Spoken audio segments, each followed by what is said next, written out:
ನಮಸ್ಕಾರ, ನಿಮ್ಮೆಲ್ಲರಿಗೂ ರೇಖಾಸ್ ಕುಕ್ಕೋಸ್ಗೆ ಸ್ವಾಗತ. ಎಲ್ಲರಿಗೂ ಸಂಜೆ ಹೊತ್ತಲ್ಲಿ ಏನಾದರೂ ಸ್ನ್ಯಾಕ್ ತಿನ್ನಬೇಕು ಅಂತ ಅನಿಸ್ತಾ ಇರುತ್ತಲ್ವ. ಒಂದು ಯುನೀಕ್ ಆಗಿರೋಂಥ ಒಂದು ಸ್ನ್ಯಾಕ್ನ ನೋಡೋಣ. ಇದು ಒಂದು ರೀತಿಯ ಸೇವ್ ಸ್ನ್ಯಾಕ್ ಇದು. ಸೊ ಈ ಸೇವ್ನ ನಾನು ಹೇಗೆ ಮಾಡಿದ್ದೀನಿ ಅಂತ ನೋಡಬೇಕು ಅಂತಂದರೆ ನನ್ನ ವೀಡಿಯೋನ ವಾಚ್ ಮಾಡಿ, ಆಮೇಲೆ ನನ್ನ ಚಾನಲ್ಗೆ ಸಬ್ಸ್ಕ್ರೈಬ್ ಮಾಡ್ಕೊಳ್ಳಿ. ನಾನು ಈ ಥರ ಹೊಸ ಹೊಸ ರೆಸಿಪಿನ ನಿಮಗೆ ತೋರಿಸ್ತಾ ಇರ್ತೀನಿ ನೋಡಿ. ಈ ಥರ ಈ ಸ್ನ್ಯಾಕ್ನ ಮಾಡೋಕ್ಕೆ ನಾನು 1 ಕಪ್ ನೀರು ತೊಗೊಂಡಿದ್ದೀನಿ. 1 ಕಪ್ ನೀರನ್ನ ಅದಕ್ಕೆ ನಾನೀಗ ಒಂದು ಅರ್ಧ ಸ್ಪೂನ್ನಷ್ಟು ಉಪ್ಪು ಹಾಕ್ಕೊಂಡಿದ್ದೀನಿ. ಇದಾದ ನಂತರ 1 ಟೀ ಸ್ಪೂನ್ನಷ್ಟು ಎಣ್ಣೆ ಹಾಕ್ಕೊಂಡು ಇದನ್ನ ಕುದಿಯೋಕ್ಕೆ ಬಿಡಬೇಕು. ಇದು ಕುದಿಯೋಕ್ಕೆ ಶುರು ಆದ ತಕ್ಷಣ ನಾನು ಇದಕ್ಕೆ ಇದು ಚಿರೋಟಿ ರವೆ ಸಿಗುತ್ತಲ್ಲ, ಅಂದರೆ ಸಣ್ಣ ರವೆ ಇರುತ್ತಲ್ಲ, ಅದನ್ನು ಹಾಕ್ಕೋತಾ ಇದ್ದೀನಿ. ಇದನ್ನು ಹಾಕಬೇಕಾದ್ರೆ ಸ್ವಲ್ಪ ಕೇರ್ಫುಲ್ಲಾಗಿ ನಿಧಾನಕ್ಕೆ ಹಾಕಿ, ಯಾಕಂದರೆ ಗಂಟುಗಳಾಗೋ ಚಾನ್ಸಸ್ ಇರುತ್ತೆ. ಸೊ ಈ ಥರ ಸ್ವಲ್ಪ ಹಾಕ್ಕೊಂಬಿಟ್ಟು ಸ್ವಲ್ಪ ಈ ಥರ ಮಿಕ್ಸ್ ಮಾಡ್ಕೊತಾ ಇದ್ವಿ. ಸೊ ಈ ಥರ ಇದನ್ನು ಹಾಕ್ಕೊಂಡು ನಾನು ಮಿಕ್ಸ್ ಮಾಡ್ತಾಯಿದ್ದೀನಿ. 1 ಕಪ್ ನೀರಿಗೆ ಅರ್ಧ ಕಪ್ ರವೆ ಹಾಕ್ಕೋಬೇಕು, ಅದು ಅಳತೆ ಇದಕ್ಕೆ ನೋಡಿ. ಇದನ್ನೇನು ನಾವು ಬೇಯಿಸೋದಿಲ್ಲ, ಏನೂ ಇಲ್ಲ. ಇದನ್ನು ಹಿಂಗೆ ಇಟ್ಕೊಂಡು ಸಣ್ಣ ಫ್ಲೇಮಲ್ಲಿ ಹಿಂಗೆ ಇಟ್ಕೊಂಡು ಮಿಕ್ಸ್ ಮಾಡ್ಕೋಬೇಕು ಅಷ್ಟೇ. ಎಲ್ಲ ಚೆನ್ನಾಗಿ ಹೊಂದ್ಕೋಬೇಕು. ಅದು ಬಿಟ್ಟು ಇದೇನು ಬೇಯಿಸಬೇಕು ಅಥವಾ ಟೈಮ್ ತೊಗೊಂಡು ಏನೂ ಇಲ್ಲ, 1 ಮಿನಿಟ್ ಅಷ್ಟೇ. ಇದು ಮಾಡಿಬಿಟ್ಟು ಈ ಥರ ಎಲ್ಲ ಚೆನ್ನಾಗಿ ಮಿಕ್ಸ್ ಆಗಿದೆ ಅಂತ ನೋಡ್ಕೊಳ್ಳಿ. ಎಲ್ಲ ಚೆನ್ನಾಗಿ ಮಿಕ್ಸ್ ಆಗಿ ಏನೂ ಲಂಪ್ಸ್ ಇಲ್ಲ ಅಂತ ಅಂದಾಗ ನೋಡಿ, ಈ ಥರ ಎಲ್ಲ ಚೆನ್ನಾಗಿ ಮಿಕ್ಸ್ ಆಗಬೇಕು. ಇದರೊಳಗೆ ಅದೇ ರೀತಿಯ ಗಂಟುಗಳು ಏನೂ ಇರಬಾರ್ದು.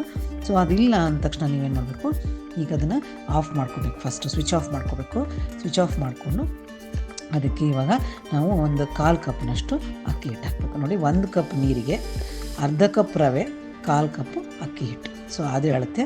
ಸೊ ಅಳತೆಯನ್ನು ಕರೆಕ್ಟಾಗಿ ಮೇಂಟೈನ್ ಮಾಡ್ಕೊಳ್ಳಿ. ಇದನ್ನೇನು ಬೇಯಿಸಿಲ್ಲ, ಏನಿಲ್ಲ.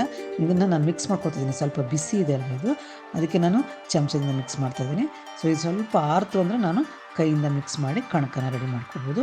ತುಂಬ ಈಸಿ ಇದು. ಇದಕ್ಕೆ ನೀರು ಏನೂ ಮುಟ್ಸೋ ಅವಶ್ಯಕತೆ ಏನೂ ಇಲ್ಲ. ತುಂಬ ಸಿಂಪಲ್ಲಾಗಿರುತ್ತೆ ಇದು. ಈ ಪ್ರೊಸೆಸ್ ಮಾಡೋದು ತುಂಬ ಸಿಂಪಲ್ಲು ನೋಡಿ, ಬೇಗ ಆಗೋಗ್ಬಿಡುತ್ತೆ. ಈ ಥರ ಎಲ್ಲ ಚೆನ್ನಾಗಿ ಮಿಕ್ಸ್ ಮಾಡ್ಕೊಳ್ಳಿ ಎಲ್ಲ ನೀಟಾಗಿ ನೋಡಿ. ಈ ಥರ ಎಷ್ಟು ಚೆನ್ನಾಗಿ ಕಣಕ ರೆಡಿ ಆಗಿದೆ. ಸೊ ಈ ಕಣಕ ಸ್ಮೂತಾಗಿ ರೆಡಿ ಆದಮೇಲೆ ನಾವೀಗ ಇದನ್ನು ಚಕ್ಲಿ ಒರಳಿಗೆ ಹಾಕೋಬೇಕಾಗುತ್ತೆ. ಸೊ ಈ ಚಕ್ಲಿ ಒರಳಲ್ಲಿ ನಾನು ಸೇವ್ ಇರ್ತಲ್ಲ, ಈ ಥರ ಸೇವಿಂದಕ್ಕೆ ನಾನು ಸ್ವಲ್ಪ ಎಣ್ಣೆ ಹಚ್ಕೋತಾ ಇದ್ದೀನಿ ನೋಡಿ. ಇದನ್ನು ನಾನು ಇದಕ್ಕೆ ಹಾಕ್ಕೊಂಡು ನಾನು ಚಕ್ಲಿ ಒಳ್ಳಲ್ಲಿ ಇದನ್ನು ಹಾಕೋತಾ ಇದ್ದೀನಿ. ನಿಮ್ಮದು ಹೊಸ ಸ್ಟೈಲಿಂದ ಇವಾಗ ಇರುತ್ತಲ್ಲ, ಆ ಥರದ್ದೆಲ್ಲ ಹಾಕೋಬೋದು. ನಂದು ಇದು ಹಳೆ ಕಾಲದ ಒಂದು ಚಕ್ಲಿ ಒಳ್ಳು. ಸೊ ಅದರಲ್ಲಿ ಈ ಥರ ನಾನು ಹಾಕೋತಾ ಇದ್ದೀನಿ ನೋಡಿ. ಇದಕ್ಕೆಲ್ಲ ಸ್ವಲ್ಪ ಎಣ್ಣೆ ಹಚ್ಕೊಂಡು ನಾನೀಗ ಇದಕ್ಕೆ ಒಳಗಡೆ ಒಳ್ಳಲ್ಲಿ ಹಾಕ್ಕೊಂಡಿದ್ದೀನಿ. ತುಂಬ ಸ್ಮೂತಾಗಿ ಒಂದು ಕಣಕ ರೆಡಿಯಾಗಿರುತ್ತೆ. ಇದನ್ನು ನಾವು ಇದರೊಳಗೆ ಹಾಕ್ಕೊಳ್ಳೋಣಂತೆ. ಇದು ತುಂಬ ಸಿಂಪಲ್ಲಾಗಿದೆ, ಆಮೇಲೆ ಸಂಜೆ ತಿನ್ನೋಕ್ಕೆ ತುಂಬ ಚೆನ್ನಾಗಿರುತ್ತೆ. ಒಳಗಡೆ ತುಂಬ ಲೈಟಾಗಿರುತ್ತೆ ನೋಡಿ. ಇದು ನಾನು ಮೀಡಿಯಮ್ ಆಗಿ ಬಿಸಿ ಮಾಡಿದ್ದೀನಿ, ಭಾಳ ಕಾಯಿಸಿಲ್ಲ ನಾನು ಎಣ್ಣೆನ. ಸೊ ಮೀಡಿಯಮ್ ಕಾಯಿಸ್ಬಿಟ್ಟು ಈ ಥರ ಹಾಕ್ಕೋಬೋದು. ನೀವು ಯಾವುದು ಶೇಪಲ್ಲಿ ಹಾಕ್ಕೊಳ್ಳೋದು ಅದೇನು ಅವಶ್ಯಕತೆ ಇಲ್ಲ, ಯಾಕಂದರೆ ಇದು ಅಕ್ಕಿ ಹಿಟ್ಟು, ಇದು ರವೆ, ಅದರಿಂದ ಏನಾಗುತ್ತೆ, ಸಪ್ರೇಟ್ ಆಗಿಬಿಡುತ್ತೆ ತನ್ನಷ್ಟೇ ತಾನೇ. ಆಮೇಲೆ ಸಪ್ರೇಟ್ ಆಗುತ್ತೆ, ಫಸ್ಟ್ ಉಬ್ಕೊಳ್ಳುತ್ತೆ, ಆಮೇಲೆ ತಾನೇ ಸಪ್ರೇಟ್ ಆಗುತ್ತೆ. ನಾವೇನು ಯಾವುದೇ ರೀತಿಯಿಂದನೂ ಇದನ್ನು ಅಂದರೆ ಶೇಪು ಕೆಟ್ಟು ಹೋಗುತ್ತೆ ಆ ಥರ ಏನೂ ಆಗಲ್ಲ, ತಾನೇ ಬಿಟ್ಕೊಂಡ್ಬಿಡುತ್ತೆ ಆಮೇಲೆ. ಆದರೆ ಒಂದು ನೆನ್ಪಿಟ್ಕೋಬೇಕು, ಹಾಕಿದ ತಕ್ಷಣ ಇದನ್ನು ನೀವು ಟಚ್ ಮಾಡಬಾರ್ದು. 1-2 ನಿಮಿಷ ಸುಮ್ಮನೆ ಬಿಟ್ಬಿಡ್ಬೇಕು. ಅದು ತಾನಾಗೆ ಟರ್ನ್ ಆಗೋಕ್ಕೆ ಈಸಿಯಾಗಿ ಬರುತ್ತೆ ಅನ್ನೋ ಮೂಮೆಂಟಲ್ಲಷ್ಟೇ ಟರ್ನ್ ಮಾಡಿ ನೋಡಿ. ಈ ಥರ ಸ್ವಲ್ಪ ಲೈಟ್ ಪಿಂಕಾಗಿ ಅಥವಾ ಲೈಟ್ ಗೋಲ್ಡನ್ನಾಗಿ ಫ್ರೈ ಮಾಡ್ಕೊಳ್ಳಿ. ಭಾಳ ಡಾರ್ಕಾಗಿ ಫ್ರೈ ಮಾಡ್ಕೋಬಾರ್ದು, ಚೆನ್ನಾಗಿರಲ್ಲ ಟೇಸ್ಟು. ತುಂಬಾ ಲೈಟಾಗಿರುತ್ತೆ ಸ್ನ್ಯಾಕು.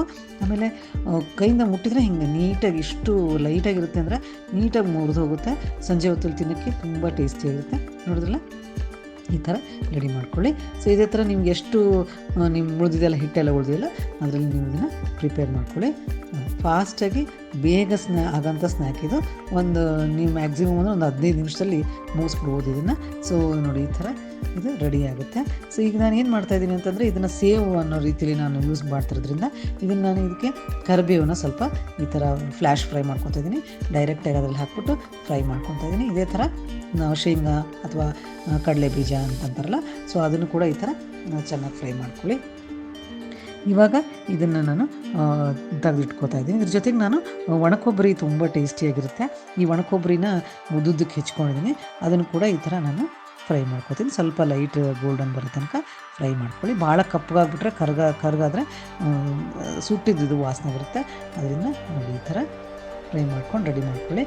ಇದಾದ ನಂತರ ನಾನು ಈಗ ಏನು ಮಾಡ್ತೀನಿ, ಇದನ್ನು ನಾವು ಕೈಯಿಂದ ಪ್ರೆಸ್ ಮಾಡಿದರೆ ಈ ಥರ ನಾವು ಸೇವು ಥರ ತಿನ್ನೋಕ್ಕೆ ಚೆನ್ನಾಗಿರುತ್ತೆ. ನಿಮಗೆ ಚಕ್ಲಿ ಥರ ಮಾಡ್ಕೊಂಡು ಆ ಥರ ಕೂಡ ತಿನ್ಬೋದು ಇದನ್ನು. ಸೊ ಇದಕ್ಕೆ ಸ್ವಲ್ಪ ಉಪ್ಪು ಉದುರಿಸ್ಕೊತಾ ಇದ್ದೀನಿ. ಮೊದಲಿಗೆ ಹಾಕಿದ್ದೆ ಉಪ್ಪನ್ನ, ಸ್ವಲ್ಪ ಕಡಿಮೆ ಅನಿಸಿದಾಗ ನೀವು ಮೇಲೆ ಹಾಕ್ಕೋಬೋದು, ಇಲ್ಲಾಂದರೆ ಬಿಡ್ಬೋದು. ಈಗ ನಾನೆಲ್ಲ ಮಾಡ್ಕೊಂಡಿದ್ದೀನಲ್ಲ, ಇದು ಕಡಲೆ ಬೀಜ, ಕೊಬ್ಬರಿ ಇದನ್ನೆಲ್ಲನೂ ನಾನು ಹಾಕಿ ಮೇಲೆ ಖಾರ ಪುಡಿ ಮತ್ತು ಜೀರಿಗೆನ ಸ್ವಲ್ಪ ಹುರಿದು ಪುಡಿ ಮಾಡಿ ಇಟ್ಕೊಂಡಿರ್ತೀನಿ ನಾನು ಯಾವಾಗಲೂ. ಇಂಥವಕ್ಕೆಲ್ಲ ಹಾಕಿದರೆ ಒಂದು ಸ್ವಲ್ಪ ಸೈಡ್ಗೆ ತುಂಬ ಟೇಸ್ಟಿಯಾಗಿರುತ್ತೆ. ನೋಡಿ, ಈ ಥರ ಒಂದು ಸ್ನ್ಯಾಕ್ನ ಟ್ರೈ ಮಾಡಿ ನೋಡಿ. ನನ್ನ ಚಾನಲ್ನ ವಾಚ್ ಮಾಡಿ, ಆಮೇಲೆ ನನ್ನ ಪ್ರೋತ್ಸಾಹ ಕೊಡಿ. ತುಂಬ ಧನ್ಯವಾದಗಳು ನೀವೆಲ್ಲ ನನ್ನ ಚಾನಲ್ನ ವಾಚ್ ಮಾಡಿದವ್ರಿಗೆ. ಸಬ್ಸ್ಕ್ರೈಬ್ ಮಾಡ್ಕೊಳ್ಳಿ, ನಾನು ಸಬ್ಸ್ಕ್ರೈಬ್ ಮಾಡ್ಕೊಳ್ಳಿ. ನಮಸ್ಕಾರ. Thank you very much.